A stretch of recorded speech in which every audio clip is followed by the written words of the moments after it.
Hello and welcome to Other Voices, brought to you by Peninsula Peace and Justice Center. I'm your host, Paul George.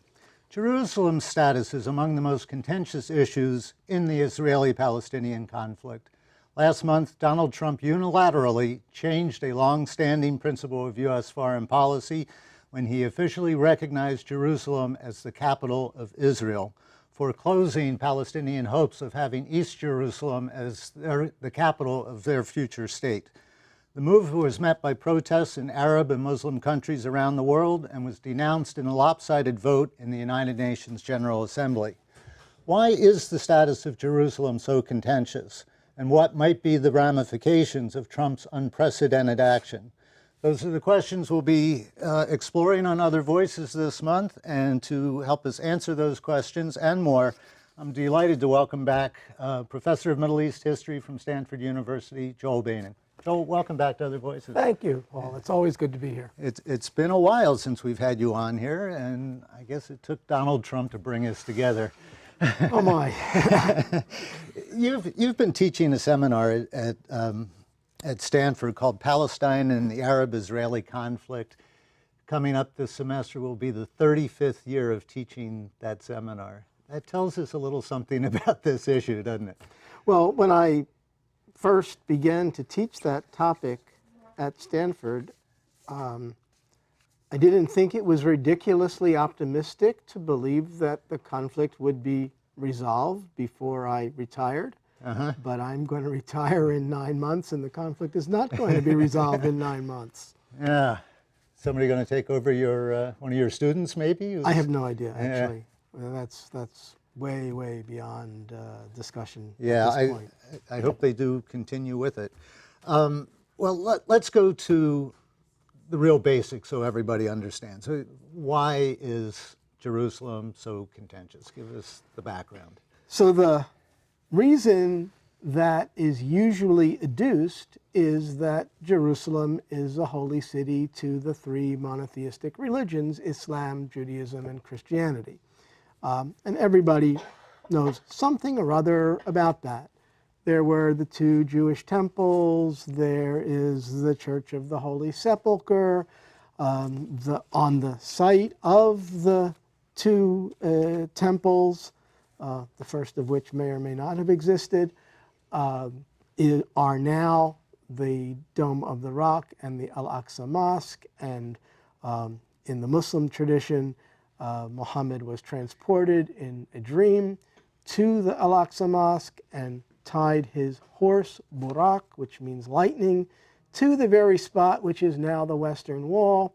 So this creates a tension between Muslims and Jews because their holy places are in exactly the same spot, where the Christian holy places are off a ways. And of course also in Bethlehem and elsewhere. But that's actually, at the diplomatic and political level, not what the problem is. That's not why what President Trump did last month was as big a bombshell as it was. The diplomatic political issue is that on November 29th, 1947, the United Nations General Assembly voted to partition Palestine, which was then a British mandate, meaning basically a fancy term for colonial rule, but the League of Nations had given Palestine to Britain to administer, and at this point they had had it and threw it into the lap of the United Nations.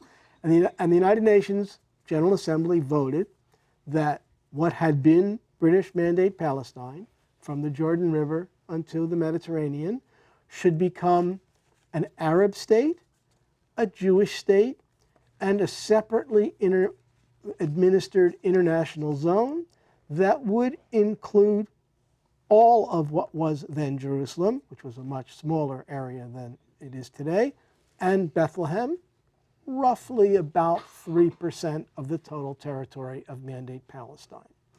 So as many people will know, there was the Arab-Israeli War of 1948. Israel conquered considerable territory beyond the borders that were allotted to it according to the United Nations partition plan. A Palestinian state was not created. Jordan occupied the West Bank and East Jerusalem, which is the part of the city which contains the great majority and the most important holy places.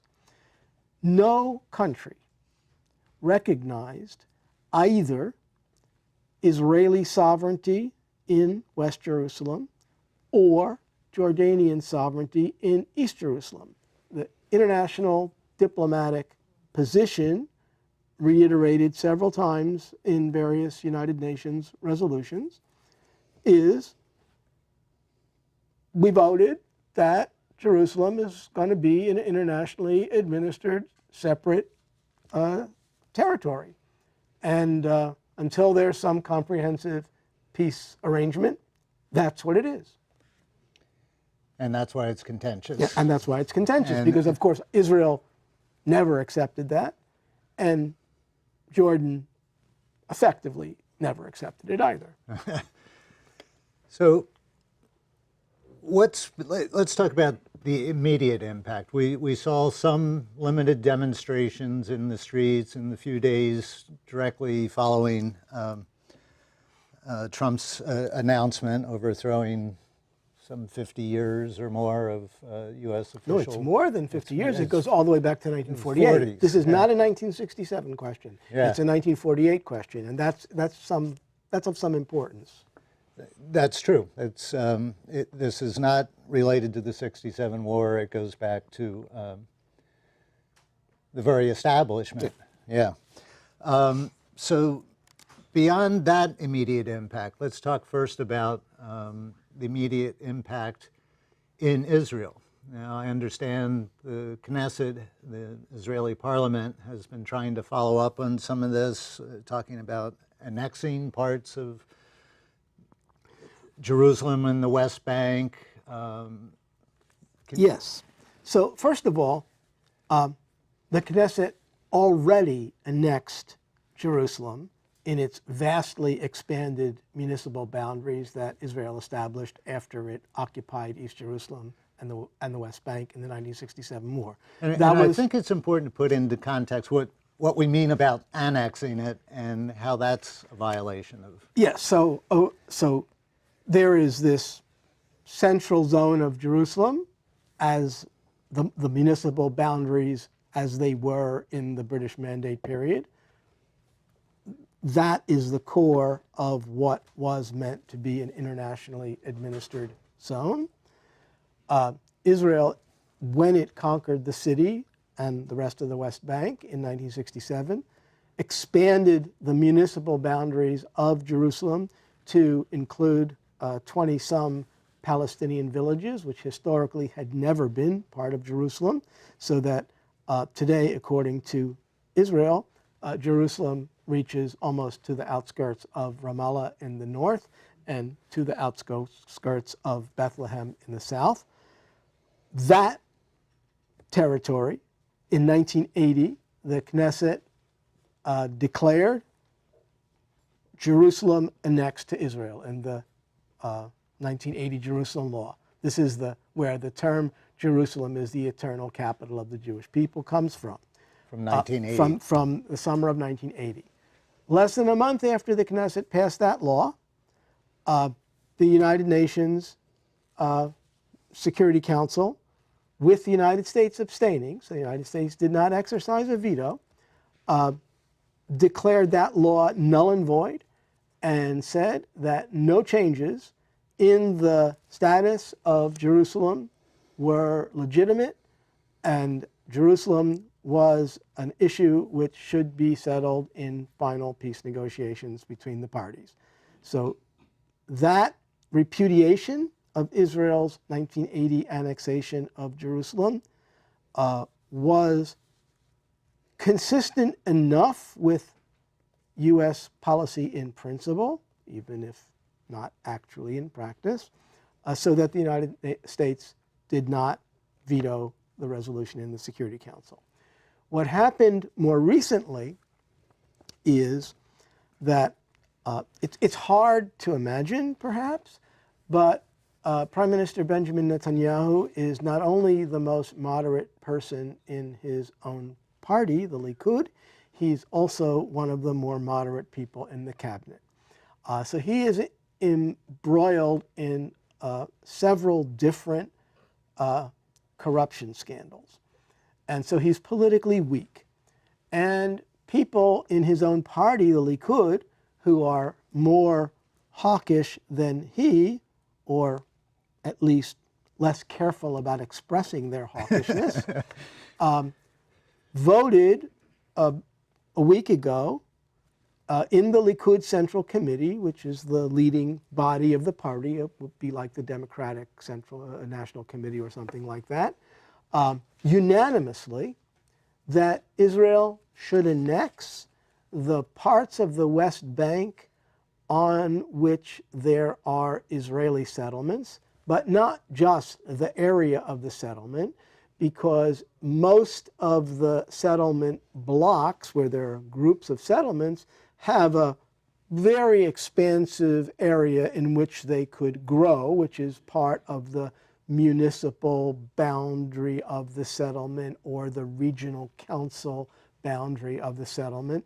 So this would amount to an annexation of 50-ish% of the West Bank, some number like that. Wow.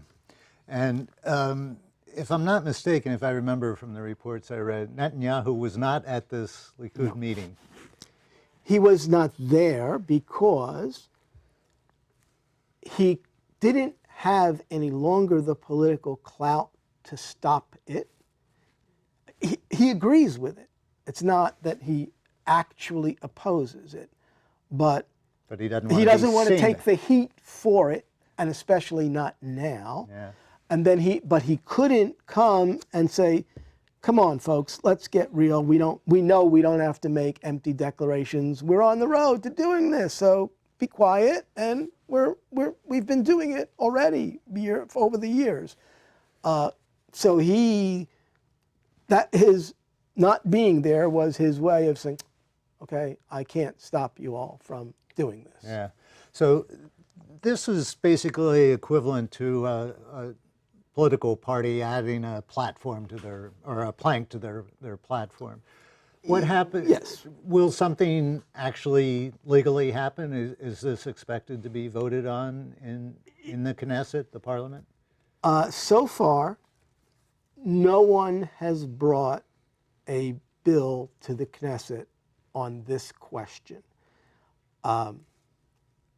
There are parties in the coalition, and especially the party of Naftali Bennett and Ayelet Shaked, who are the ministers, respectively, of Education and Justice, who have their platform is an exit all.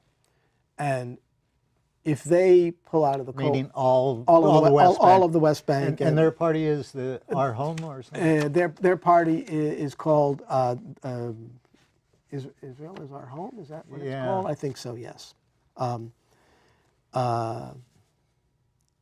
And if they pull out of the coalition, it's possible the coalition can fall. So if a Likud member of parliament would want, as a private member's bill, to bring this matter to the parliament, it could be very messy. But people are anticipating that the government will fall anyway in the coming months because of the corruption scandal. He'll be indicted. It appears that is likely, yes. Interesting. Any other immediately observable ramifications of the Trump announcement politically within Israel? How's the general public receiving this and reacting to it? The general public is wildly enthusiastic about it. Even many of the so-called peace forces. The Labor Party, for example, is totally in favor of it. the Yair Lapid's There Is a Future Party, which is called a centrist party, but certainly leans right, they're in favor of it. I mean, of course, the combined Arab list, which is a coalition of three primarily Arab parties, they're opposed to it, but their voice, while important in some respects, has no weight in the Knesset on a matter like this. So even the great majority, not every single one, but the great majority of liberal Zionists have embraced this, because even those liberal Zionists who have for many years, in some cases decades, embraced a two-state solution to the Palestinian-Israeli conflict, a Palestinian state in the West Bank with its capital at East Jerusalem, minus, which is to say, very, very few Israeli political figures and no American political figures have imagined that Israel will withdraw from all of East Jerusalem. There are now 220,000 Jewish settlers in a dozen new neighborhoods that Israel has built very strategically surrounding East Jerusalem, which would make it logistically very complicated to return that to Palestinian rule.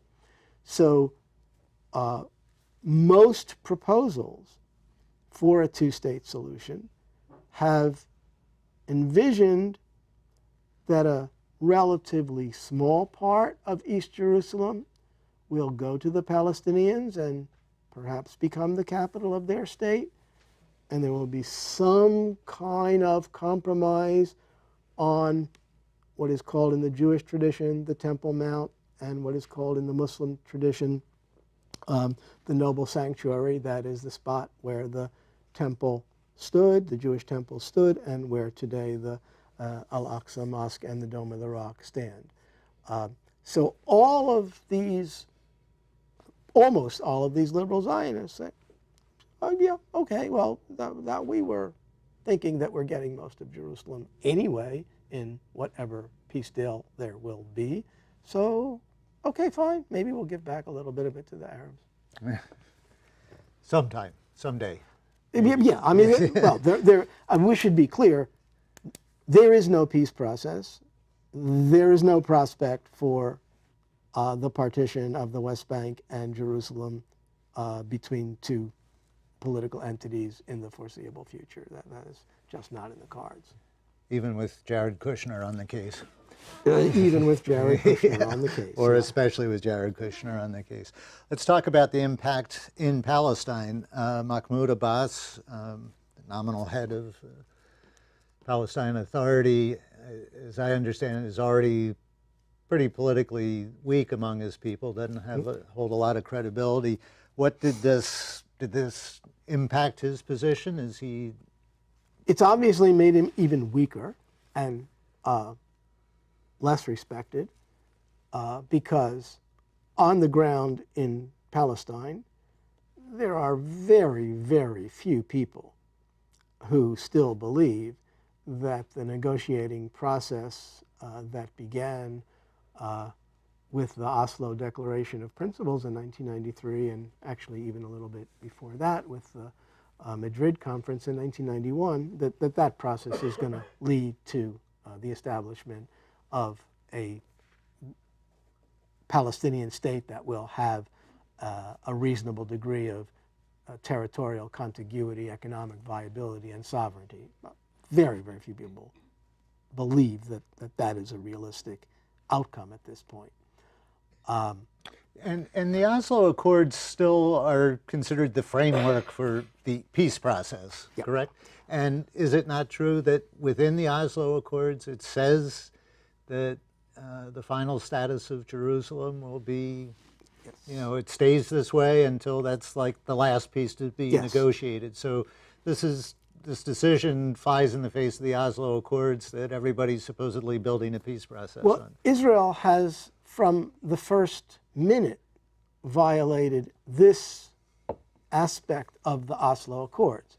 The Oslo Accords, it's worth underlining, do not specify that the outcome of the process will be the establishment of an independent Palestinian state, and the Israeli leaders, Yitzhak Rabin and Shimon Peres, who signed that Declaration of Principles in 1993, in fact, at that time opposed the establishment of a Palestinian state. But one of the pieces of the Oslo Accords that is clear is that nothing should be done in the occupied territories that would have the effect of changing their status. In other words, there are now 650,000 Jewish settlers in East Jerusalem and the West Bank. As I said, about 220,000 in East Jerusalem and 412,000 plus in the West Bank. None of that should have ever happened according to international law, but most of those settlers have arrived since the conclusion of the Oslo Declaration of Principles in 1993, and that is utterly and totally in contradiction to the letter, not just the spirit, to the letter of the Declaration of Principles. And no one has ever held Israel to account. I mean, various presidents, including most recently Barack Obama, have said, we think you should stop building settlements. And Benjamin Netanyahu said, no, we don't think so. Thank you for your opinion, Mr. President. Yeah. Well, he did even worse than that. He came to the White House and insulted him. Yeah, that's true.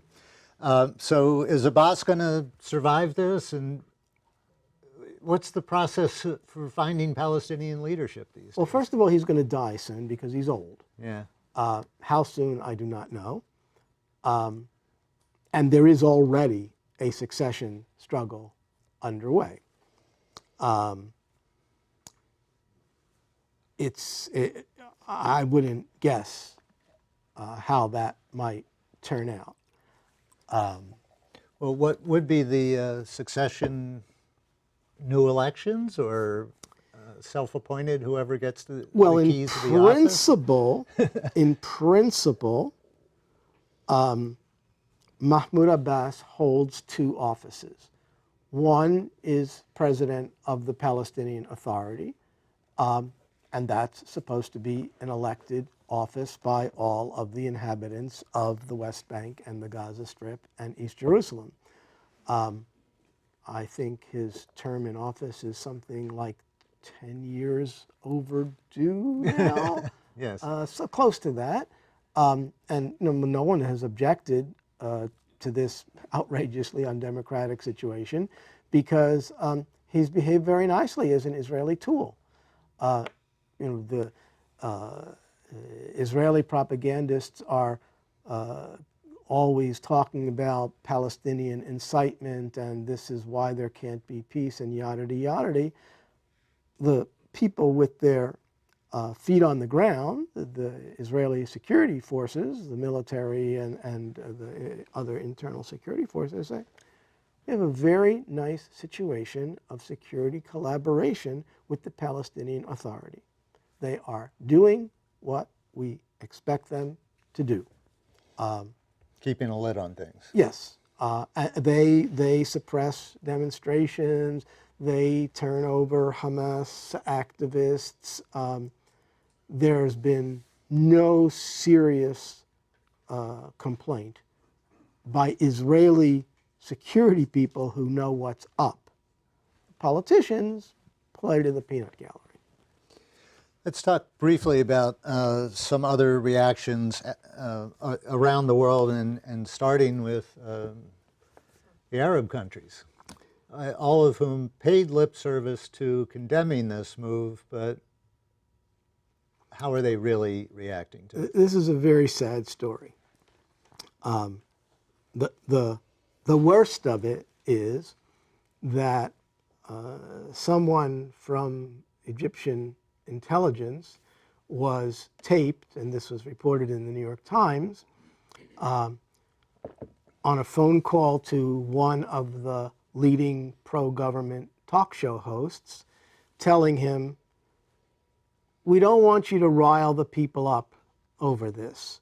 Of course, we are publicly going to oppose what President Trump did, and in fact, Egypt called for a Security Council session, but of course, the United States vetoed the resolution. The vote there was 14-1, but the one was the United States. The United States has a veto, which is which Egypt knew was the inevitable outcome. I mean, you could do that in one of two ways. You could do that and seriously try to mobilize international public opinion, or you could go through the motions, and Egypt went through the motions. So we have on record that Egyptian intelligence has actively tried to chill out public anger over this question. Don't these tape recordings actually, he called 4 different talk shows or multiple talk shows with the same message, telling them what to say on air, which apparently is routine. Yes, no one should be surprised that that happens. Yes. That happens regularly, yeah. Yeah. But in Egypt, this will be read by supporters of the government who are no longer in as solid a place as they were when Abdel Fattah al-Sisi effectively came to power in a military coup on July 3rd of 2013. But there still are good numbers of supporters of what has become a very, very vicious Praetorian dictatorship. In Egypt, people who support the government will say, first of all, we are fighting on our own territory, the Islamic State. This is true. They have been facing a very serious wave of terror attacks, not only in the Sinai Peninsula, but also in Cairo and elsewhere. Egyptians fought 4 wars on behalf of the Palestinians, and we're done with that. Now, they did, in fact, fight 4 wars, not exactly entirely on behalf of the Palestinians. There was some self-interest there. but nonetheless, that was a factor. So the cause of Palestine is not popular in Egypt, except among supporters of the Muslim Brothers, who have now been designated by the regime as terrorists, which it's not really accurate. I mean, there are radical Islamic terrorists, the Islamic State people, but they are not the Muslim Brothers. It's an important distinction, even if some of the Muslim Brothers, after having been booted out of power, have crossed the line into being willing to commit acts of violence. So the Egyptian government is not going to face any opposition over this. The Saudis, who are the heavyweights now in the Arab world, said, no, we don't think this is a good idea. Okay. And now, back to the real agenda, which is that Saudi Arabia, Egypt, Jordan, Israel, and the United Arab Emirates are effectively in an all but totally public alliance against Iran, backed by the United States. That's what all of them think is the real problem in the Middle East. So concern about the rights of the Palestinian people is going to take a very far back seat to that question among those Arab countries. Sounds like it's not only, it's beyond being moved to the back burner, it's off the stove entirely almost. As close as you can get to that, yes. And finally, just to wrap up this line, the rest of the world, Europe. So this is things are a little different than they have been with regard to Europe. First, it's worth noting that 22 of 28 European Union countries voted against the United States when the the Jerusalem question, came to the General Assembly. So the overall vote was 128 yes. Yes meant to condemn what President Trump had done. No, 9 no, including Honduras, which had just had a illegitimate election, and now the United States is apparently going to support that government, and then Palo and Nauru. Yes, and the powerful Pacific Island bloc. All of them. I think that Guatemala is, maybe the only other real country that voted with the United States, and 35 abstentions. So historically, Germany, France, and the UK would have voted with the United States on this, and they did not. They all voted yes. Does that mean that there is a substantial enough shift in European policy to somehow pick up the pieces that the United States has essentially left on the floor? Because no one will accept that the United States will even, no one will even pretend that the United States is a neutral mediator in any kind of peace process. So I reiterate, there is no peace process. The United States was never a neutral mediator. That was always a fiction, but that was a fiction that people repeated. So here, on the one hand, the Europeans are very worried because, unlike the United States, the Arab world is in their backyard. And they have been inundated with millions of refugees, not at this moment because of Palestine, because of the civil war in Syria, because of the chaos in Iraq, and so on. But they want things to be calmed down, and they do not want extra issues that will get the Arab world excited. So they deeply wish that President Trump had not done this. As the German foreign minister said, even before this, German-American relations will never be the same. Now, what exactly does that mean? I'm not sure that we know. And then the UK is leaving the EU, so that's going to also be a factor.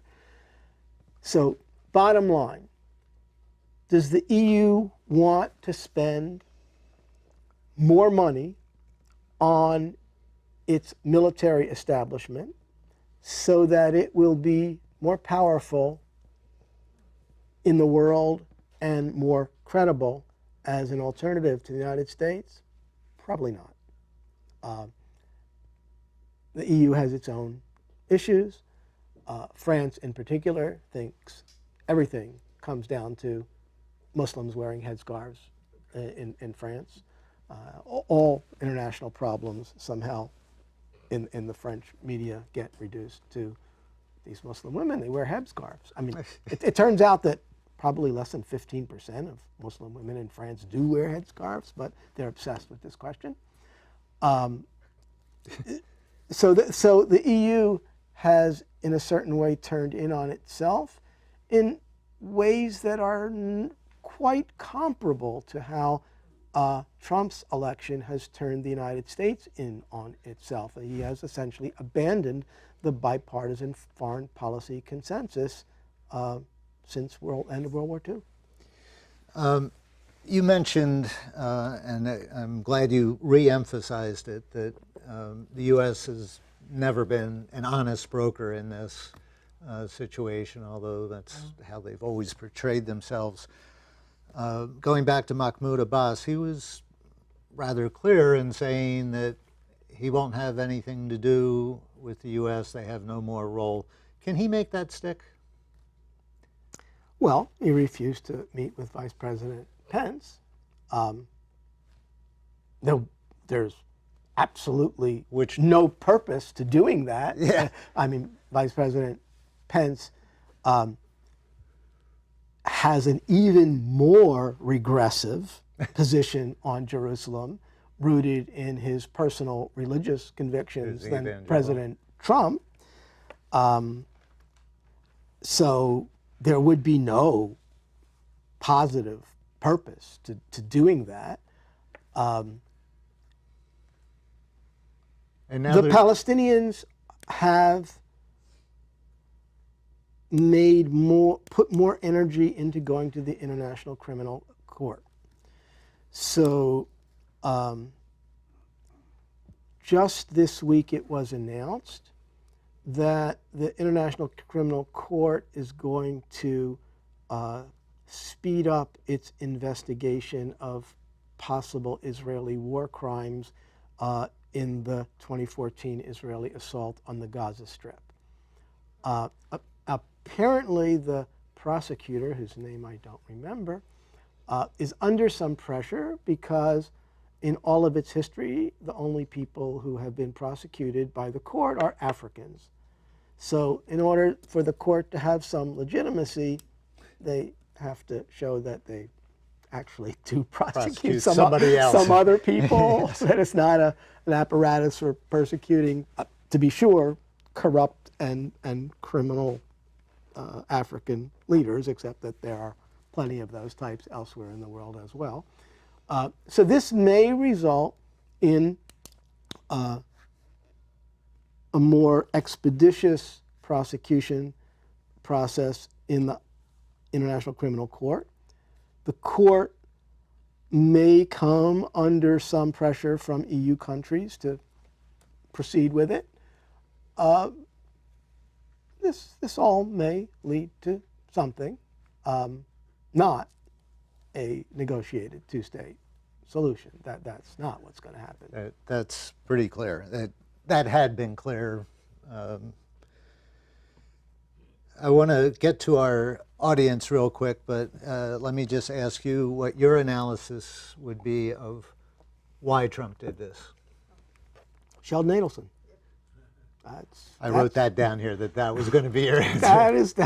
This just comes down to that. Donors, and what about the role of trying to play to the evangelicals?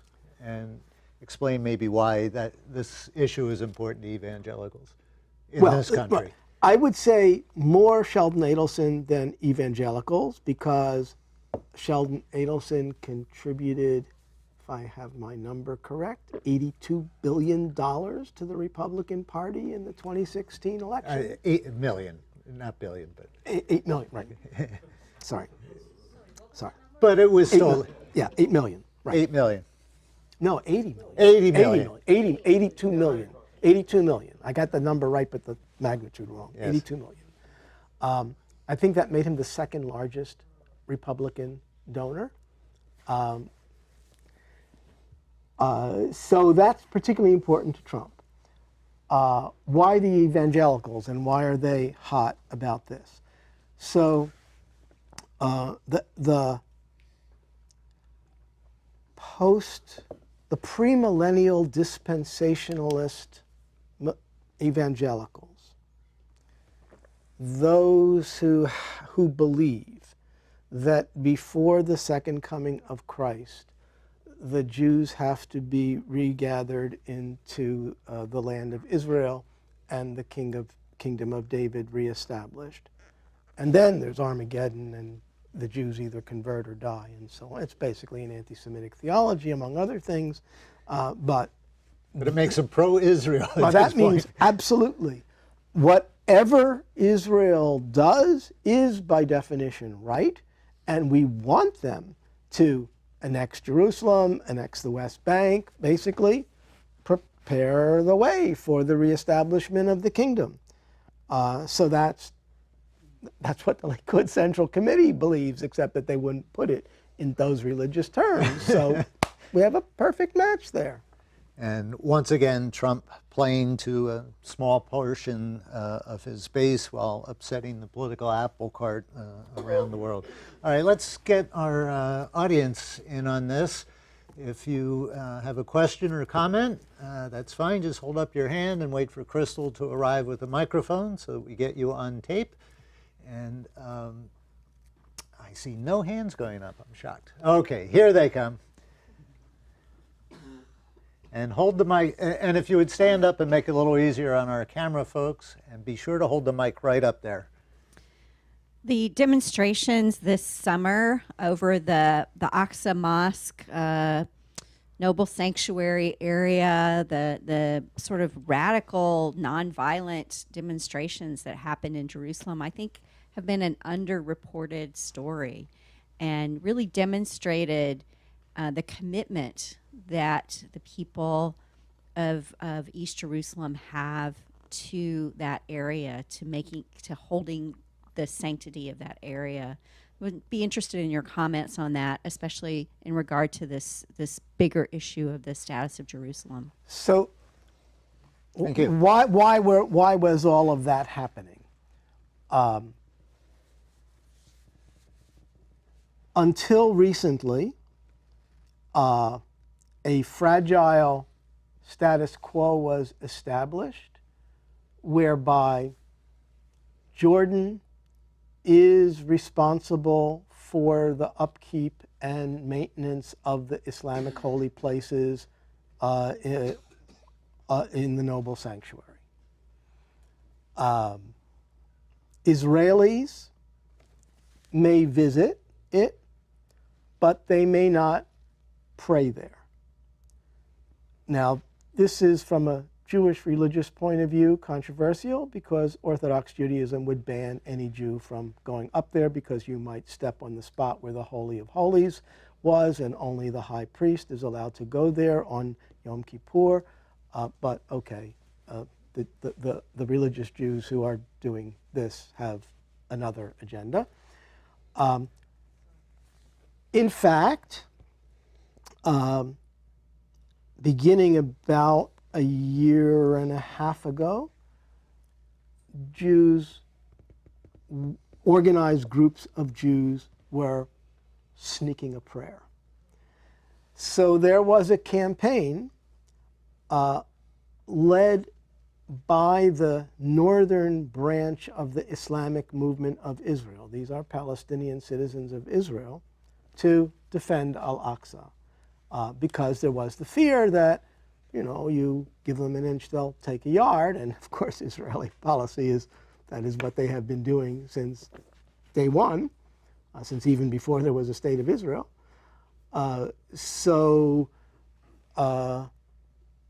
In order not to give the Israelis an excuse to say that somebody committed an act of violence and so therefore they can crack down on them, not only were the demonstrations peaceful, they were led by women. So this is very important. Now, it's politically complicated by the fact that this is the most hardline Islamist group in Israel. They don't vote in Israeli elections, even though they have the right to. It would be much better, I think, if they gave in on the question of what they see as the principle and participated, but they don't. In any case, all of that did make very clear that from the point of view of Palestinians, and especially practicing Muslims, Israeli incursions on the Noble Sanctuary are a flashpoint. At the same time,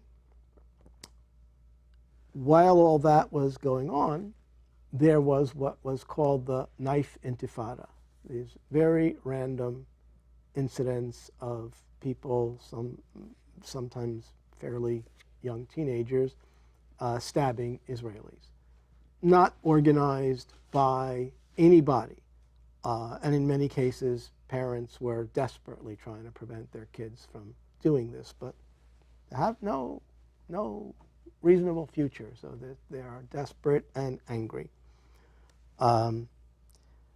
What that tells us is that there are indeed ways that Palestinians can and have resisted, especially women. I mean, the video of Ahad Tamimi, which went viral in the last period, I mean, she's quite something.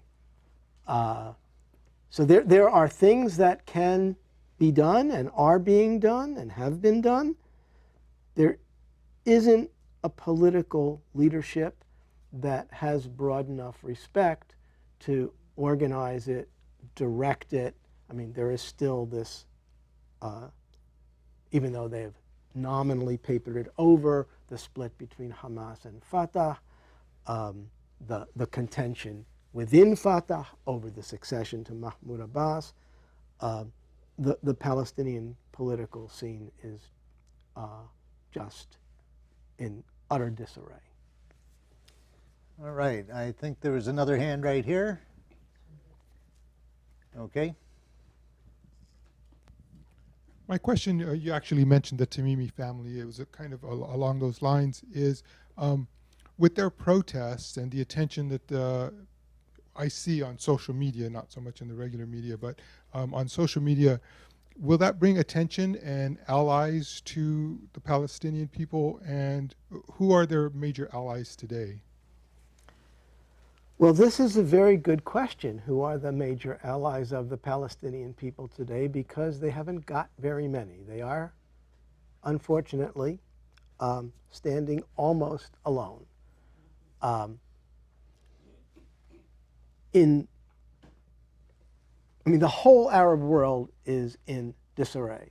So if I say, yes, there are many Arabs who support the cause of Palestine, but they're not in a position to do very much about it. I mean, Syria is in a state of total collapse. Lebanon has, I think, 2 million refugees in a country that was 4 million before. Jordan has millions of Syrian and Iraqi refugees completely overburdened, and Jordan, of course, would be the least of the Arab countries officially, even though more than half of the population of Jordan is in fact Palestinian. So all of the Arab, and then we already spoke about Egypt, so all of the Arab neighbors immediately surrounding Palestine are just, whatever the population thinks, nothing can happen. That is why the international campaign for boycott, divestment, and sanctions has burgeoned and actually won some fairly significant victories. I mean, this is, first of all, a response to a call by Palestinian organizations that was issued in 2005. And that happened because, as early as 2005, it was pretty clear that the Palestinian Authority was not going to be successful in negotiating with Israel a reasonable outcome to the conflict. Even if in 2005 it wasn't quite as clear as it is today that the two-state solution is essentially all but dead. So on the one hand, it's very important that the cause of Palestine has, around the world, and even in the United States, where this is a very new development, become part of the progressive agenda. We used to have a phrase, progressive except Palestine, and there were lots of people who fit that description. There are still such people, to be sure. Chuck Schumer would be one of them, although he's also in bed with Wall Street, so exactly how progressive? But I mean, he's a traditional Democratic Party liberal, but no, he actually not only supported Trump, he claimed that he was the one who advised Trump to do it. So this is a sea change in the opinion of an important part of the American public. We can basically say Bernie supporters and to the left. That's not a majority even of the Democratic Party, let alone of the American public. But still, no presidential candidate since Jesse Jackson had said as positive things about the Palestinian people as Bernie Sanders did. Now, what did Bernie Sanders say on the eve of the New York presidential primary? He said, Palestinian people have rights and they should be treated with human dignity. Well, isn't that a radical idea? I mean, you know, the bar is not very high. No American elected official, to my knowledge, has said, Oslo process, that's kind of over. Two-state solution doesn't seem like it's working out too well. So American politicians, and even for the most part European politicians, and they are the two most relevant sets outside Israel and the Arab world, are way beyond, or are lagging behind where the actual realities on the ground are. It's going to take some substantial events to break them loose. Because what does this mean? This means the United States has failed in a major diplomatic initiative, which it's invested enormous prestige and energy in for several decades. The United States cannot claim to lead the world diplomatically on this question. And the United States has aided and abetted the illegal colonization of Palestinian lands.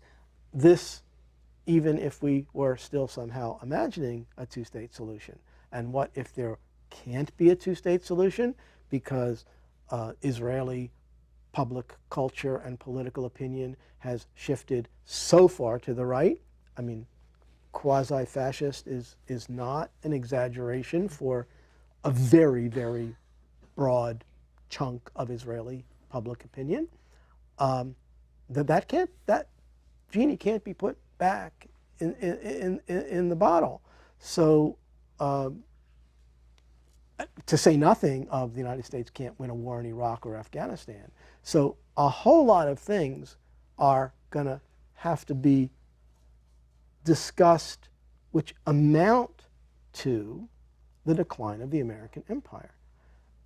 We're not quite ready to have that conversation inside the Beltway, so we need to be having it here and other outside the Beltway places. When I just want to, an aside, as many of you may know, I spent 2006, 2008 living in Egypt and teaching at the American University in Cairo. And when I came back, this was one of the first public occasions on which I spoke in this very forum. And I said, the American empire is in decline. And I felt like I was stretching. Overly hopeful? and a lot of the right-wing press, jumped on me for that. But I would submit that I was right then, and I'm even more right now. In answer to that question, a good question from the audience, basically what you're saying is the only allies Palestinians have right now is the grassroots around the world. Yep. And you mentioned briefly boycott, divest, and sanction, the BDS movement, very quickly because we're running rapidly out of time. But your reaction to this proposal floated by a cabinet member of the Israeli government to ban the leadership of some 20 organizations that have been backing BDS. Is that going to happen? It's not a proposal, no. This has been done. Oh, it has been? I thought it was just a proposal from the cabinet. The list was secret for some months. Gilad Erdan, who I believe is the Minister of Strategic Affairs, I think that's his brief, he was the big proponent of this, and now they have released the full list. So American Friends Service Committee, Jewish Voice for Peace, Code Pink, and there's two other American organizations. American Muslims for Palestine, National Students for Justice in Palestine, right. and the U.S. Campaign for Palestine. And all the rest are international. European and other international groups. So yes, well, they have already not permitted a delegation in which Rabbi Alyssa Wise, who is the deputy director of Jewish Voice for Peace, participated. So she was not allowed into the country. That was some months ago. That was based on the same list, but the list was then secret, so it wasn't clear to Rabbi Why that Alyssa happened. when she left the United States that she actually wouldn't be allowed in. It's unclear what does leader mean. I've been a member of Jewish Voice for Peace for 15 years, but I'm not a leader. I've never been a leader, whatever that might be. So I don't know if I'll be allowed to attend my nephew's wedding, which is going to happen sometime in the next year.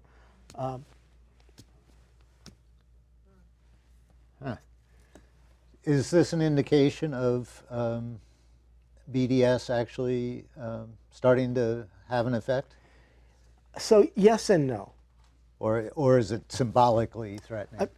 And we just have about a minute left. I think it's very important to understand that BDS is an educational campaign with symbolic value. It's a way to get people to ask you, well, why should we boycott Israel? Oh, well, we should boycott Israel because Israel is violating international law in these dozens and dozens of ways and depriving Palestinians of their rights and expropriating their lands and so forth and so on. BDS is not going to end the occupation, not going to bring Israel to its knees. There needs to be, it's what we as international civil society can do and should do, but it is not going to change the policy of the United States government, which is what needs to happen. That is going to require a very different set of strategies and campaigns. And we're going to have to let that be the next program because we're Okay. all out of time. My guest has been Joel Beinin, professor of Middle East history at Stanford University. Next month, we're going to take a look at Iran and where that tension is headed. We'll have a guest from the National Iranian American Council. Joel, thanks for joining us. Thank you all for attending. Thank you all for watching at home. This is Other Voices brought to you by Peninsula Peace and Justice Center. Thanks for tuning in. Joel, Thank you. It's a pleasure.